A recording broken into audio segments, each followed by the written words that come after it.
I used to sell drugs. I used to sell drugs to kids, adults, whoever wanted it. I used it too. But I got used to the lifestyle and then I got caught. I got kicked out of school.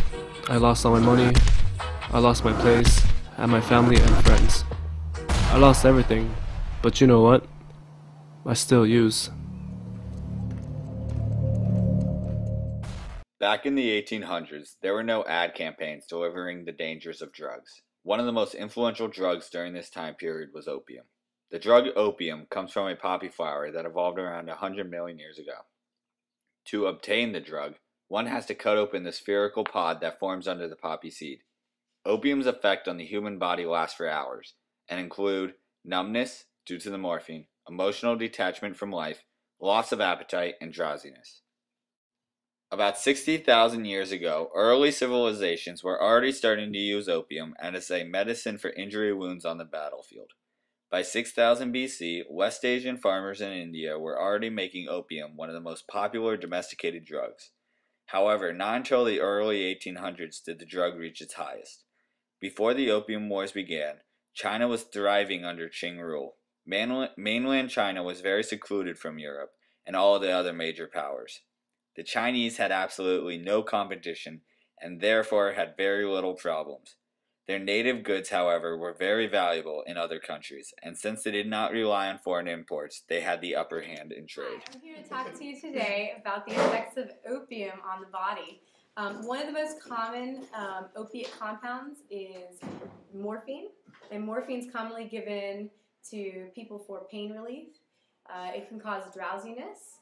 It can cause, actually it can help people with a cough, which is interesting because you'll never find a heroin addict that has a cough because morphine is a common thing that's in heroin because it is an opiate also. And let's see, what else does it do? It relaxes the muscles so that after a surgery, people will feel relaxed and have no pain.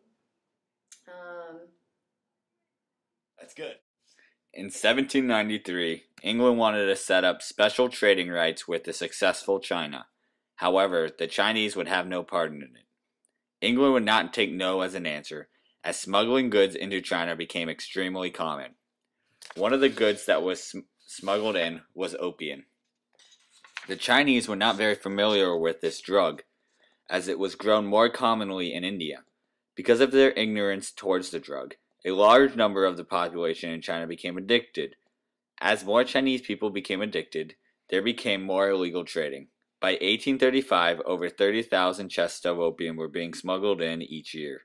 The illegal trade weakened the economy and the army of the imperial government. As most of the soldiers were already addicted to opium, there are few times in Chinese history that was as dark and grim as the 1800s.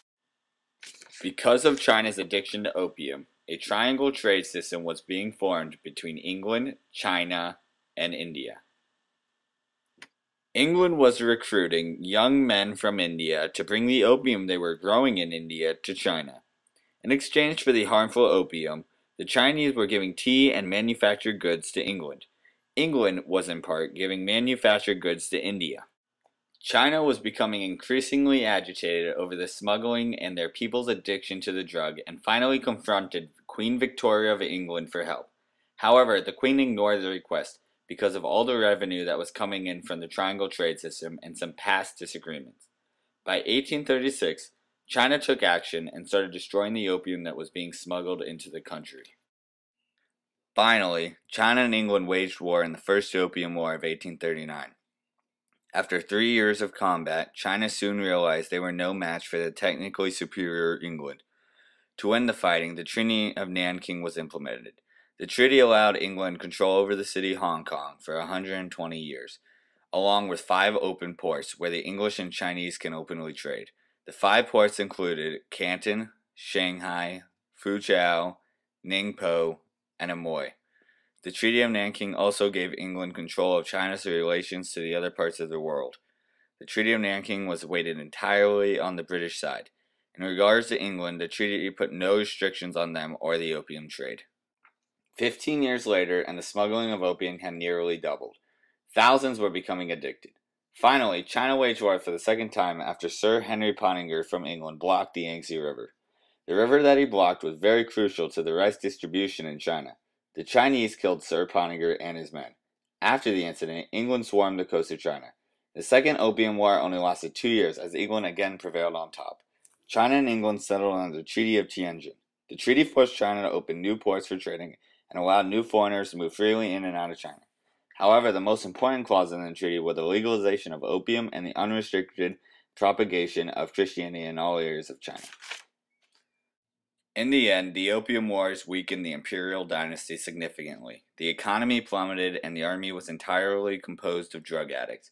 However, the Opium Wars did speed up the modernization of China. The country soon realized after their defeat to England that they were technologically inferior to the rest of the world. 2 centuries later, and China is one of the most technologically advanced countries on the planet.